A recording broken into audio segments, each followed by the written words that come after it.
Fala aí galera do nono ano, tudo firmeza com vocês? Turma, hoje a gente vai fazer uma correção e eu vou passar uma nova atividade para vocês também. Primeiramente eu quero dar os parabéns para quem está se dedicando, para quem está tentando enviar todas as atividades, tá bom? Muitos estão fazendo isso de forma assim que me dá orgulho, porque fazem atividade ali no dia que eu mando, que eu envio aliás a atividade. Mas se você não conseguiu enviar, por exemplo, a atividade que eu mandei na terça-feira, não tem problema. Envie agora depois da correção, ok? E eu vou te dar um ponto também um pouquinho menor, né? Porque já foi feita a correção. Mesmo assim, vai valer a pena, vai te ajudar a entender esse assunto e vai te ajudar a ter uma nota mais da hora para o quarto bimestre e para passar de ano tranquilão. Tranquilona. Fechou?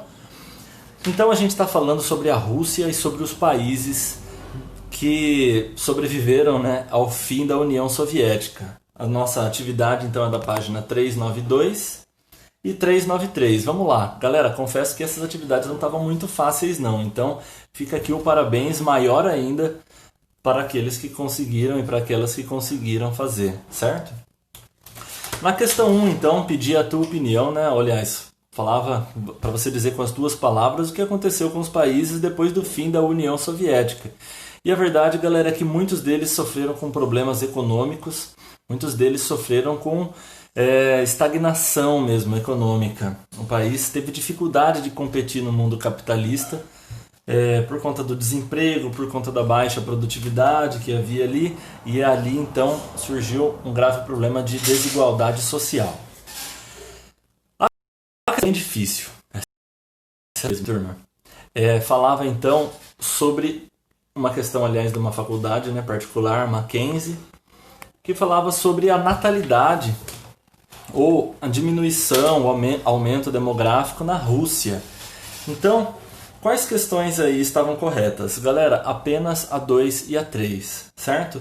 A questão 1 fala do aumento da Rússia nos conflitos aí recentemente, fez com que o índice demográfico diminuísse, mas isso não é verdade, tá bom? A população da Rússia deu uma crescida nos últimos anos e isso até deu um certo alívio para o governo.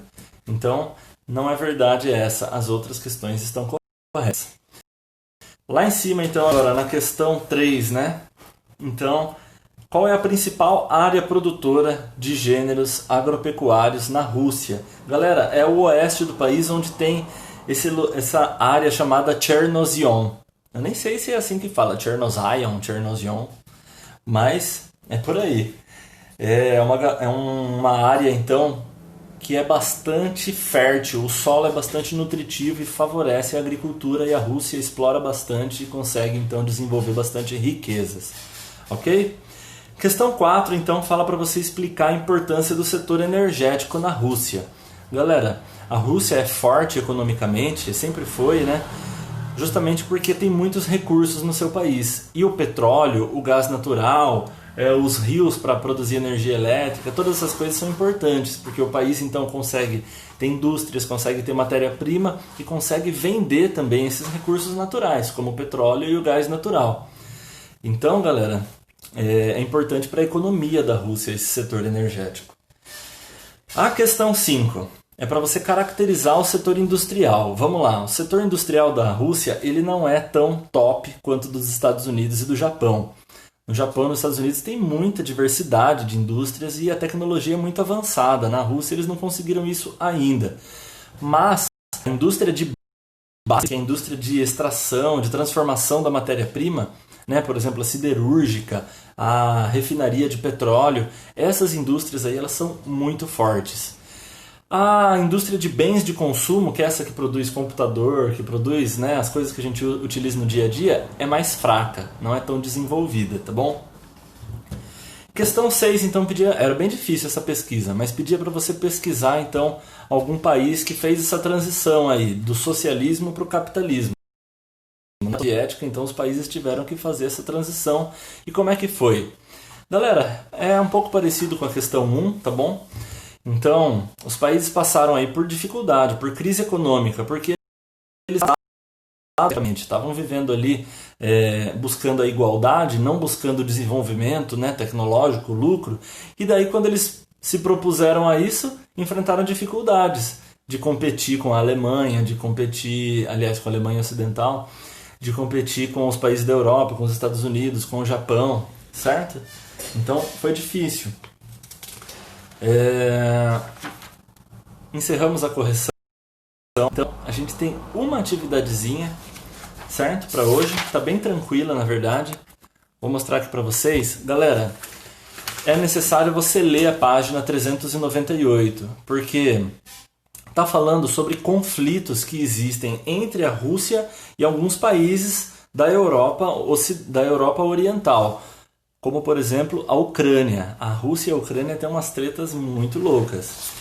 E vocês verão então que essa treta ela acontece ainda nos dias de hoje, né? É antiga, mas acontece ainda Então, a responder a página 406, certo? A missão de hoje é responder a questão 9 da página 406, onde você vai assinalar a alternativa correta sobre esse conflito entre Rússia e Ucrânia. Por que, né, que existe essa treta? Tretas da vida, né, galera? Quem que nunca se envolveu ou nunca vai se envolver numa treta? Isso é impossível. Os seres humanos são assim. Olha aqui meu bonezinho de militar, que é porque eu já estou preparado. Se a Rússia me convocar para a guerra, eu não vou, eu vou lutar para não ir. Galera, o que eu estou falando? É um monte de besteira, como sempre, mas precisando e eu vou ficar feliz em ajudar. Um forte abraço. Valeu! Vamos!